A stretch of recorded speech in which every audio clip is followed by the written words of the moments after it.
আজকে একটি গল্প বলবো। গল্পটি হচ্ছে এক ডাকাতকে নিয়ে। একজন ডাকাত অবৈধভাবে অনেক সম্পদ অর্জন করেছিল। একদিন সে চরিত্রবান একজন ব্যক্তিকে খুঁজতে লাগলো, যে যার চরিত্র আছে, যার সুনাম আছে। সেভাবে খুঁজতে খুঁজতে সে একজন গুরুর সন্ধান পেল।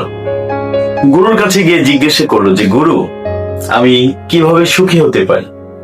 আমার প্রচুর ধন সম্পদ আছে, 500 ডাকাত আমার অজ্ঞাবহ আমার আন্ডারে তারা কাজ করে। তা সত্ত্বেও কেন জানি আমাকে অসম্পূর্ণ, স্বয়ং সম্পূর্ণ মনে হয় না।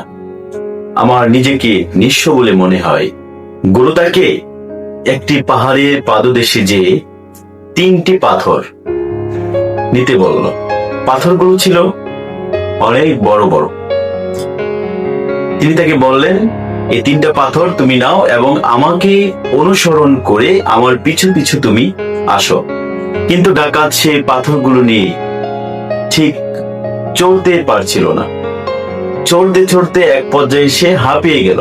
তার খুবই কষ্ট হচ্ছে।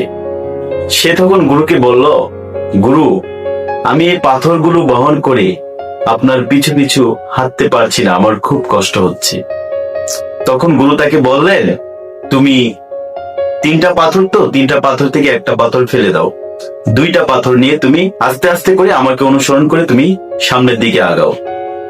এই 2টো পাথর নিয়ে এই ডাকাত অল্প একটু সামনে যাওয়ার পর সে আবারও হাঁপিয়ে গেল। তার আবারও প্রচুর কষ্ট হচ্ছে। সে আবার গুরুকে বলল যে, গুরু, আমি 2টো পাথর নিয়ে আগাতে পারছি না, আমার অসম্ভব রকম কষ্ট হচ্ছে। তখন গুরু তাকে বললেন আরেকটি পাথর ফেলে দেওয়ার জন্য। তখন তার কাছে রইল মাত্র একটি পাথর।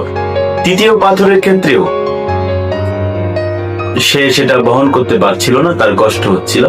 তখন গুরু তাকে সেই পাথরটিও ফেলে দিতে বলল।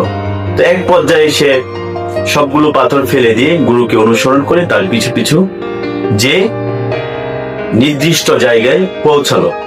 গুরু তখন তাকে একটি কথা বললেন, ন্যায় পরায়ণ থেকে সরে গেলে মানুষের বিবেক বোঝা হয়ে যায়। ঠিক যেরকম তুমি পাথরের বোঝা নিয়ে পাহাড়ে চলতে পারলে না, সেরকম ভারী বিবেক নিয়ে জীবন যাপন করলে কখনো সুখী হওয়া যায় না।